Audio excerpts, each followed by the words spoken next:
Hi friends, ಇನ್ನೇನು ಮಕ್ಕಳಿಗೆ ಬೇಸಿಗೆ ರಜೆ ಬಂದೇ ಬಿಡ್ತು. ಅವರು ಅದು ಕೊಡು ಇದು ಕೊಡು ಹೇಳಿ ನಮ್ಮ ತಲೆ ತಿಂತಾನೆ ಇರ್ತಾರೆ. ಅದರ ಬದಲಾಗಿ ಅವ್ರಿಗೆ ಏನಾದ್ರು ತಿನ್ಲಿಕ್ಕೆ ಒಂದು ಒಳ್ಳೆ ರೆಸಿಪಿ ಮಾಡೋಣ, ಒಂದು ಗರಿ ಗರಿಯಾದ ಅವಲಕ್ಕಿ ಮಂಡಕ್ಕಿ ಚುಡುವ ಮಾಡೋಣ ಅನ್ನೋದನ್ನ ನಿಮಗೆ ಹೇಳ್ಕೊಡ್ತೇನೆ. ಅದಕ್ಕೂ ಬೇಕಾಗುವಂತ ಸಾಮಗ್ರಿಗಳು: ಅವಲಕ್ಕಿ, ಮಂಡಕ್ಕಿ, ಸಕ್ಕರೆ ಪುಡಿ, ಒಣ ಕೊಬ್ಬರಿ, ಗೋಡಂಬಿ, ಒಣದ್ರಾಕ್ಷಿ, ಪುಟಾಣಿ, ಮೆಣಸಿನಕಾಯಿ ಚೂರು, ಮೆಣಸಿನ ಪೌಡ್ರು, ಮಸಾಲಾ ಸಾಮಗ್ರಿಗಳು, ಕರಿಬೇವು, ಶೇಂಗಾ, ಉಪ್ಪು ಹಾಗೂ ಬೆಳ್ಳುಳ್ಳಿ ಜಜ್ಜಿಟ್ಕೊಂಡಿದ್ದು. ದಪ್ಪ ತಳದ ಒಂದು ಬೋಗುಣಿ ತಗೊಂಡು ಅದಕ್ಕೆ ಎಣ್ಣೆ ಕಾಯಲು ಇಡಿ. ಈಗ ಎಣ್ಣೆ ಕಾದಿದೆ. ಕಾದ ಎಣ್ಣೆಗೆ ಶೇಂಗಾ ಹಾಕಿ.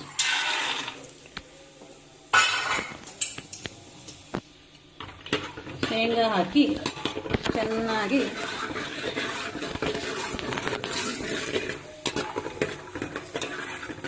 ಹುರ್ಕೊಳ್ಳಿ.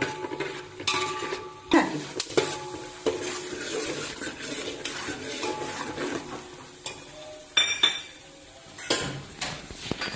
ನಂತರ ಒಂದು ಮುಷ್ಟಿಯಷ್ಟು ಒಣ ಕೊಬ್ಬರಿ ಹಾಕಿ.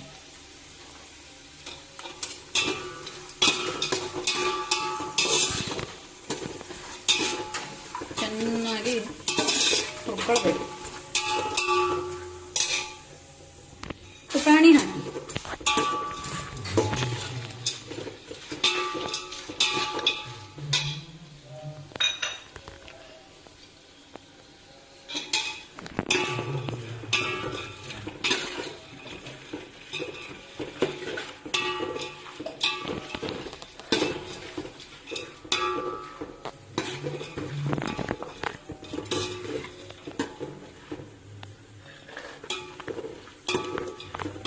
ಗೋಡಂಬಿ ಹಾಕಿ.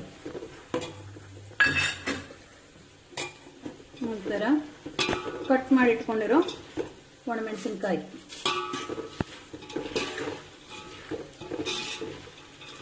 ಮಕ್ಕಳು ತುಂಬಾ ಇಷ್ಟಪಟ್ಟು ತಿಂತಾರೆ.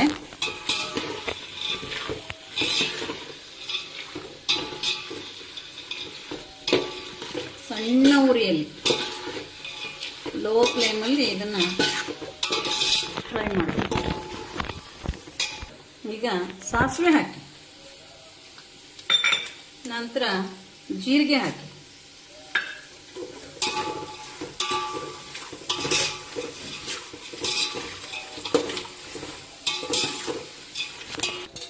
ಕರಿಬೇವಿನ ಸೊಪ್ಪು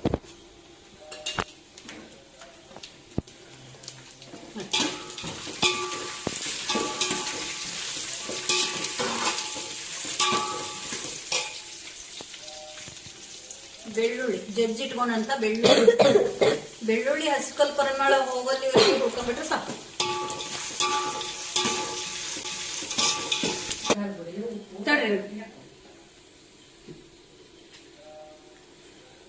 ಅರಿಶಿನ ಪುಡಿ ಹಾಕಿ. ನಂತರ ಕೊನೆಯಲ್ಲಿ ಅಚ್ಚ ಖಾರದ ಪೌಡರ್ ಹಾಕಿ 2 ಸ್ಪೂನ್ ಸಾಕು. ಬಂದ್ ಮಾಡ್ಬಿಡಿ. ಇದು ಜಾಸ್ತಿ ಫ್ರೈ ಆಗಬಾರ್ದು, ಕಹಿ ಆಗ್ತದೆ. ಹಾಗಾಗಿ ಅಚ್ಚ ಖಾರದ ಪೌಡರ್ ಹಾಕಿದ ತಕ್ಷಣನೇ ಬಂದ್ ಮಾಡಿಬಿಡ್ಬೇಕು. ಈಗ ಅವಲಕ್ಕಿ ಈ ಮಾಡಿರುವಂತ ಒಗ್ಗರಣೆಗೆ ಅವಲಕ್ಕಿ ಮಂಡಕ್ಕಿ ಮಿಕ್ಸ್ ಮಾಡಿರುವಂತದ್ದನ್ನ ಹಾಕಿ.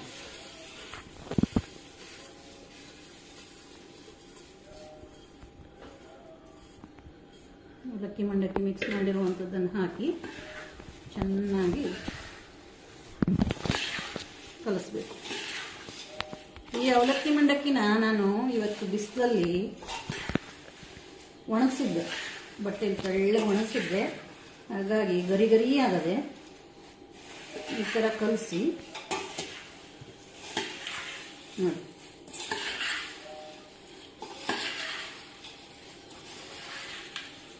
ಕಲಿಸ್ತಾ ಇರಬೇಕಾದ್ರೆ ಬಾಯಲ್ಲೆಲ್ಲ ನೀರು ಬರ್ತದೆ.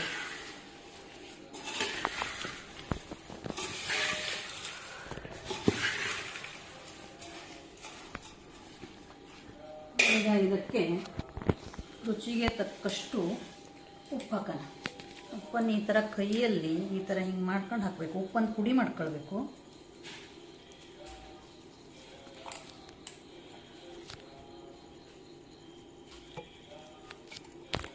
ಹಾಗೆ ಸಕ್ಕರೆನೂ ಪೌಡ್ರ್ ಮಾಡ್ಕೋಬೇಕು.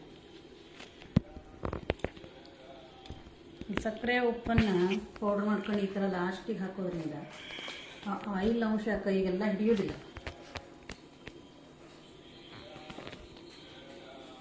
ಎಲ್ಲರೂ ಒಂದು ಸಾರಿ ಇದನ್ನು ಟ್ರೈ ಮಾಡಿ. ನಾನು ಹಾಸ್ಟೆಲಲ್ಲಿ ಇದ್ದಾಗ ನನ್ನ ಅಮ್ಮ ಇದನ್ನು 15 ದಿನಕ್ಕೆ ಒಂದು ಸಾರಿ ಮಾಡಿ ಕೊಟ್ಟು ಕಳಿಸ್ತೀವಿ.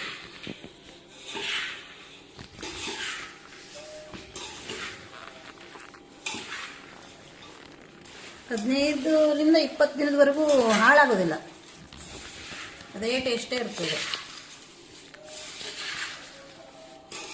ಗಾಳಿ ಆಡದ ಡಬ್ಬದಲ್ಲಿ ತುಂಬಿಡಬೇಕು.